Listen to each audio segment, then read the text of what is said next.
Oi gente, tudo bem? Eu sou o professor Gilberto Bruschi, estou aqui em Franca ministrando aulas no curso de Processo Civil aqui na Faculdade de Direito de Franca.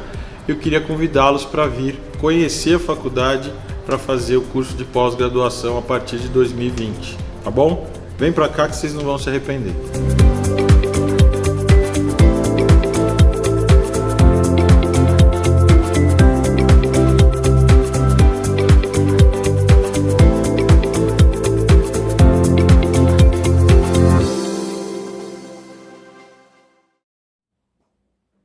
Muito bem. A sentença que o juiz, quando estabeleceu que as circunstâncias, fiança e prejuízo eram desfavoráveis, e aí aumentou a pena de 6 meses, estão lembrados? Era 1 ano, aumentou de 6 meses, e entendeu que tinha lá o prejuízo e tinha havido um abuso de confiança, né? Já que a vítima confiou, né, no Ronald, pagando ao Ronald antes de conferir tudo. E isso fez com que o juiz, né, mencionasse que diante da natureza e da quantidade de pena e de existência de circunstâncias judiciais desfavoráveis, Ronald deverá iniciar o cumprimento da pena no regime inicial semiaberto. Ora, vocês estão sabendo que a pena que seja inferior a 4 anos, ela será cumprida no regime aberto. Qual foi a pena do Ronald? Vocês se lembram? Foi de 3 anos e 4 meses. Ou seja, o Ronald tem direito, olha, primário, direito a ser beneficiado com a pena substitutiva. Aquelas do artigo 43 e a forma de substituir 44 em diante. Ocorre que o juiz então disse que porque ele tem circunstância judicial desfavorável, ele não tem direito ao regime aberto. Então o juiz determina o regime semiaberto. Aí eu aconselho uma leitura ao artigo 33, 34, 35 do seu Código Penal, porque ele traz aqui os critérios para a fixação do regime fechado, semiaberto e aberto. Né? Fechado, estabelecimento de segurança máxima, semiaberto, colônia agrícola, industrial ou estabelecimento similar, aberto, né? Caso do albergado, estabelecimento adequado, pena superior a 8 anos, começa no fechado, não é reincidente, seja superior a 4, não exceda 8, semiaberto. Não reincidente, pena igual ou inferior a 4 anos, desde o início cumpre no regime aberto. Era o caso do Ronald. Acontece que esse artigo 33 do CP tem um parágrafo 3º e diz assim, olha, a determinação do regime inicial de cumprimento de pena far-se-á com observância dos critérios previstos no artigo 59 deste Código. Lembra quando eu mencionei o artigo 59, que o juiz utilizou para circunstâncias judiciais desfavoráveis? Esse artigo 59, ele também comparece aqui, então eu trouxe aqui o artigo 59 para ilustrar essa abordagem, e os senhores vão verificar que o regime aberto não pode ser concedido ao Ronald. Por quê? Porque o juiz entendeu que ele tem circunstância judicial desfavorável. Além de aumentar aquela pena de 6 meses por circunstância judicial desfavorável, a consideração de que existem desfavoráveis faz com que ele não tenha direito, mesmo que a pena seja 3 anos e 4 meses, portanto, inferior a 4, daria direito ao regime aberto. Ele simplesmente disse que o cidadão vai cumprir a pena no regime semiaberto, correto? Porque as circunstâncias judiciais pesam desfavoravelmente ao Ronald. Agora, olha que interessante também, que o juiz colocou na sentença, né? Que está recuado aqui, está escrito na sentença. O juiz, além de não conceder o regime aberto, embora a pena seja inferior a 4, os senhores podem estar pensando assim, ah não, mas se ele tem uma pena inferior a 4, e terá direito à pena substitutiva. A pena privativa de liberdade dele será substituída, né, daquelas lá, prestação de serviço à comunidade, limitação de fim de semana, por aí vai. Acontece que existe também na sentença a seguinte observação: pelos mesmos motivos, inviável a substituição da pena privativa de liberdade conforme o artigo 44 do CP. Ora, o que é o artigo 44 do CP? É justamente, né, o artigo que diz como serão aplicadas as penas substitutivas, restritivas. Elas estão aqui no artigo 43, discriminadas uma a uma, correto? E elas estão explicadas e como são concedidas no artigo 44. Ora, pelos mesmos motivos, o juiz quis dizer o quê? Mesmos motivos que ele não concedeu regime aberto, que é o artigo 59 do CP, ele deixou de substituir a pena. Vamos lá, pelos mesmos motivos, olha lá. Ó. Diante da natureza, quantidade da pena e existência de circunstância judicial, inicia no regime semiaberto. Ora, pelo mesmo motivo, porque tem circunstância judicial desfavorável, não tem direito à pena substitutiva. Aí vocês vão dizer o seguinte, mas onde que está escrito isso? No artigo 44. Mas onde do artigo 44? Eu fiz questão de destacar aqui, no inciso 3 do artigo 44. A pena restritiva de direitos são autônomas e substituem as privativas de liberdade. Quando? Olha só, a pena privativa de liberdade não seja superior a 4 anos. Tem outros aspectos que nós não temos. Olha aqui, ó. Foi cometido com violência ou grave ameaça, não é o caso. E qualquer que seja a pena aplicada, se o crime for culposo. Ele não pode ser reincidente em crime doloso. Mas pode substituir a pena privativa de liberdade por restritiva de direito quando a pena foi igual ou inferior a 4 anos. Agora, olha que interessante, o inciso 3º. Se por acaso o juiz encontrar os aspectos do inciso 3º, ele também não substitui. Olha só, a culpabilidade, os antecedentes, a conduta social e a personalidade do condenado, bem assim os motivos e as circunstâncias indicarem que essa substituição seja suficiente. Então veja bem, ele vai verificar exatamente esses aspectos aqui para substituir a pena, se ela for inferior a 4 anos e os outros requisitos aqui estiverem preenchidos. Se os senhores olharem, examinarem o artigo 59, que eu fiz questão de trazer aqui novamente para os senhores observarem, né? Olha, vamos ver se a gente tem aqui uma repetição de palavras. O juiz atendendo a culpabilidade, antecedentes, conduta social, personalidade, motivos, circunstâncias e consequências. Circunstâncias, termina até nas circunstâncias. Comportamento da vítima não se encontra aqui nesses requisitos. Então veja bem, se o juiz encontrar nessas circunstâncias iniciais aqui uma desfavorável que seja, contra do inciso 3º, ele não substitui a pena privativa de liberdade em restritiva de direito. Então, pelo mesmo motivo, o juiz constatou na sentença, inviável a substituição da privativa de liberdade, conforme o artigo 44 do CP, que é justamente o inciso 3 aqui, desse dispositivo. Muito bem. No final, julgo procedente a ação penal para condenar Ronald pela prática do estelionato, caput mais o parágrafo 3º, por diversas vezes, em continuação, 3 anos e 4 meses. Então, lembrando, aberto, ele explicou lá por que foi o semiaberto, e a 88 dias multa, também explicou por que já explicou também que a condição econômica do réu, que é boa, favorável, levou a que não fosse 1/30 do salário mínimo cada valia, e sim um salário mínimo. E, com o trânsito em julgado, mandou lançar o nome do réu no rol dos culpados, e aí tem um fechamento que ele tem que pagar as custas e tudo mais. Neste caso aqui, o juiz deixou o réu recorrer em liberdade. Recentemente, esse crime passou a ser crime de ação penal pública condicionada à representação.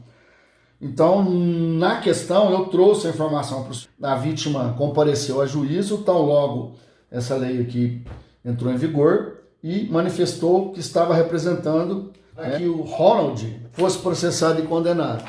É isso. Você é advogado do Ronald Intimada pessoalmente às 17 horas do dia 3/3/2020. Pois é. Então vamos fazer a continha aqui, quando é que vence o prazo, né? Tem omissão, obscuridade, contradição e ambiguidade no problema? Ou o juiz apreciou tudo que deveria apreciar, pelo que vocês percebem? Ele foi completo na apreciação, né? Então não teria embargos de declaração para você interpor.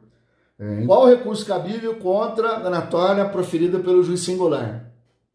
Recurso de apelação, né? É o artigo 593, inciso 1 do CPP. O prazo é de 5 dias. Como ele foi intimado no dia 13 de março de 2020, 13 de março de 2020 foi uma sexta-feira. Neste caso, o prazo para o nosso querido Ronald correr, né, é de 5 dias. O prazo vai começar a correr do dia 17, porque o dia 16 seria o dia da publicação, ou vai começar do dia 16? Ele foi intimado pessoalmente, não foi pelo diário oficial. Então, se ele foi intimado pessoalmente, eu considero a data da intimação pessoal a data em que se efetivou a intimação, não a disponibilização.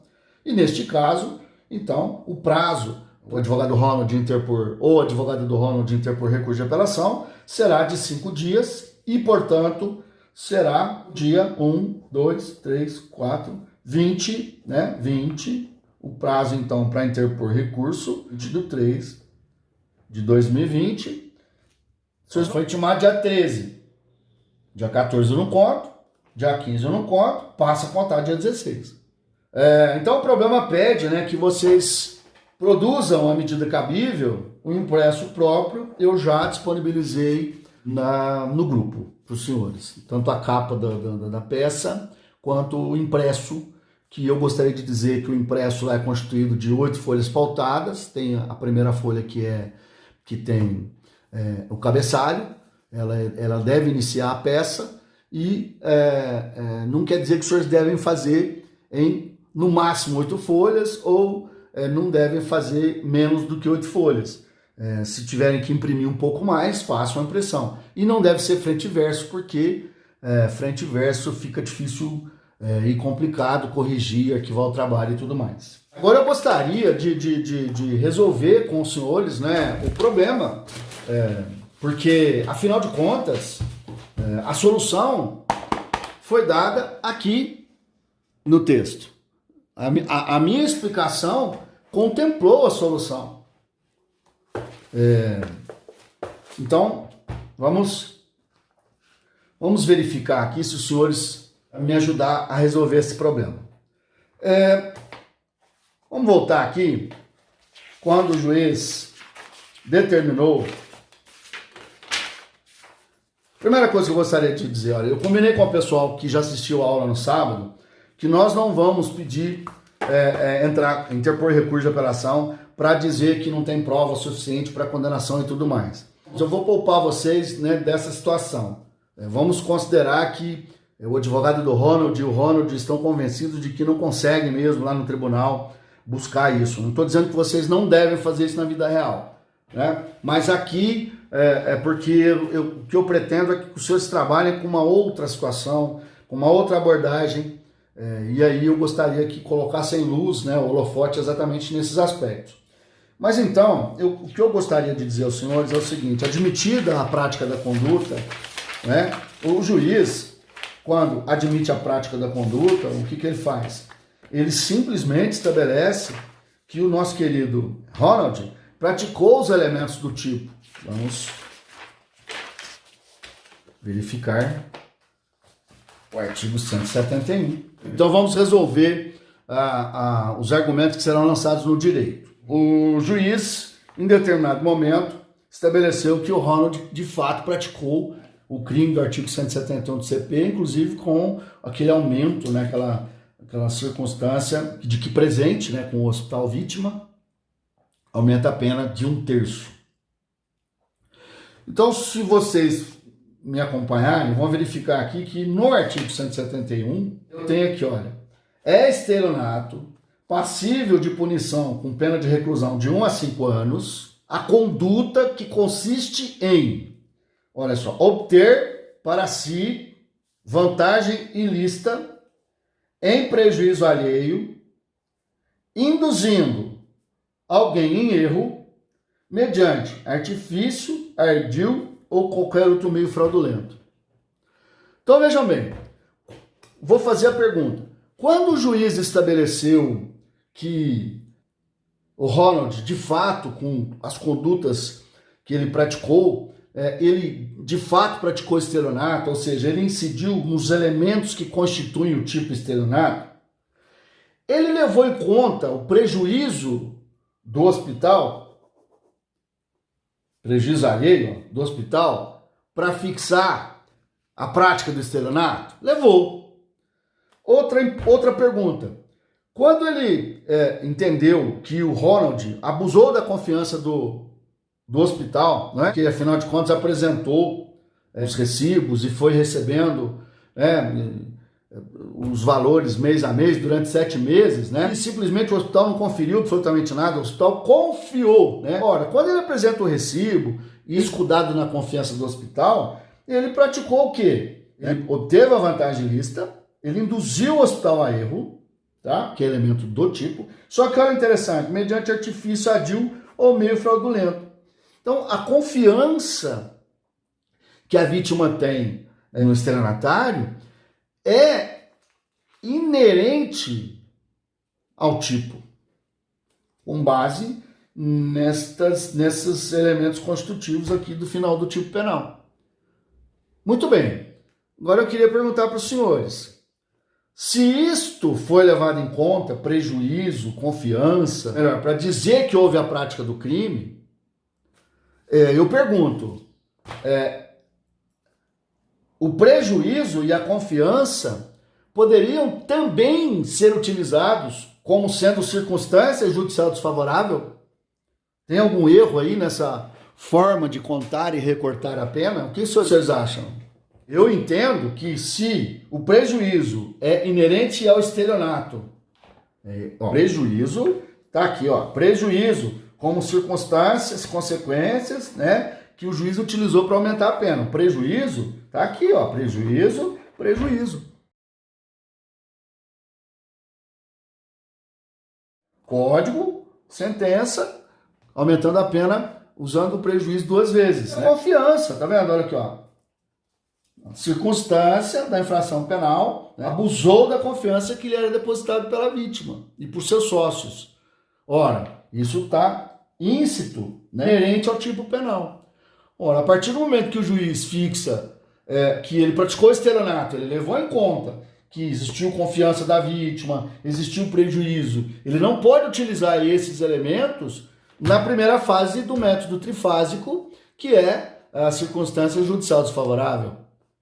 Então, quando eu utilizo o mesmo fato gerador para repercutir numa sentença em 2 oportunidades, eu estou praticando o quê? Bis in idem. É dupla incidência do mesmo fato gerador, e aí eu produzo um resultado ilegal, pernicioso, proibido. Então, vamos considerar o seguinte, o primeiro tópico a ser abordado no recurso de apelação, eu já estou com o roteiro pronto, né? O primeiro tópico é justamente o tópico que vai levar os senhores a abordar que existe o bis in idem. E esse bis in idem é esse elemento que está caracterizado pela utilização da confiança e do prejuízo que são inerentes ao tipo penal. Então, é necessário que os senhores obtenham do tribunal a alteração da sentença, a reforma da sentença, para que então o aumento da primeira fase do método trifásico não possa ser mantido e que desapareça a circunstância judicial desfavorável. Então, a pena ficaria em 1 ano, porque não há circunstância judicial desfavorável. Essa, então, é a abordagem, né, bis in idem. Está havendo bis in idem na sentença. Agora, vamos colocar a coisa da seguinte forma.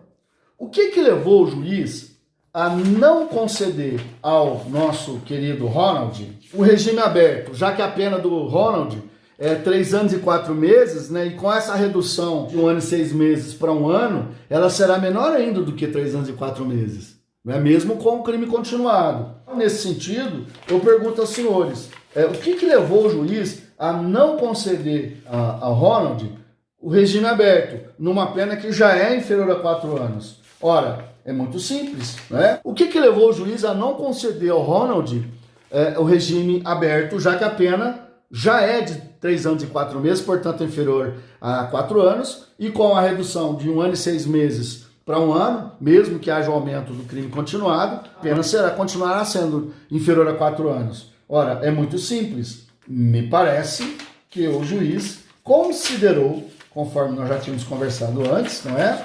Que ele deixava de conceder o regime aberto na forma do artigo 33, parágrafo 2º, letra C do Código Penal, não é? Porque o parágrafo 3º do artigo 33 diz que se tiver circunstância judicial desfavorável, não pode ir para o regime aberto, mesmo que a pena seja inferior a 4 anos. Ora, se os senhores conseguiram retirar, né, que o tribunal reforme a sentença para modificar a pena e desaparecer os 6 meses, a circunstância judicial desfavorável desaparece. E aí, então, o segundo tópico a ser abordado no pedido, aliás, no direito, em relação à peça 2/8, é justamente que, desaparecendo as circunstâncias judiciais desfavoráveis, desaparece a objeção do parágrafo 3º. E aí, então, o nosso querido Ronald tem direito, sim, ao regime aberto do artigo 33, parágrafo 2º, letra C do Código Penal. Muito bem. Ora, se a pena era de 3 anos e 4 meses, com a redução, com o recorte, né, extraindo-se dela os 6 meses da circunstância judicial desfavorável, desaparece a circunstância judicial desfavorável e, neste caso, ela continuará sendo menor do que 4 anos. E sendo menor do que 4 anos, o que vai acontecer? Sendo menor do que 4 anos e não havendo mais a circunstância judicial desfavorável, no terceiro tópico do direito, eu vou trabalhar dizendo o seguinte, como desapareceram as circunstâncias judiciais desfavoráveis, conforme postulado no primeiro tópico destas razões de recurso, também desaparecem as objeções contidas no inciso 3º do artigo 44 do Código Penal, já que, neste caso, eu teria o Ronald, né, uma pena não superior a 4 anos, o crime não tem violência ou grave ameaça à pessoa, ele não é reincidente em crime doloso porque a sentença reconheceu que ele não é reincidente, e, neste caso, desaparecendo aqui a circunstância judicial desfavorável, ele não tem, não existe contra ele objeção quanto a substituir a pena privativa de liberdade em restritiva de direitos, como estabelecido lá no artigo 43 e 44 do Código Penal.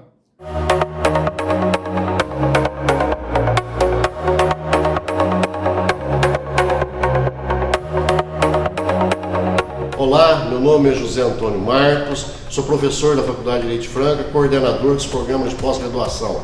Eu gostaria de convidar todos aqueles interessados em cursar um programa de pós-graduação, inclusive de outras áreas que não seja do direito, a vir conhecer esses programas.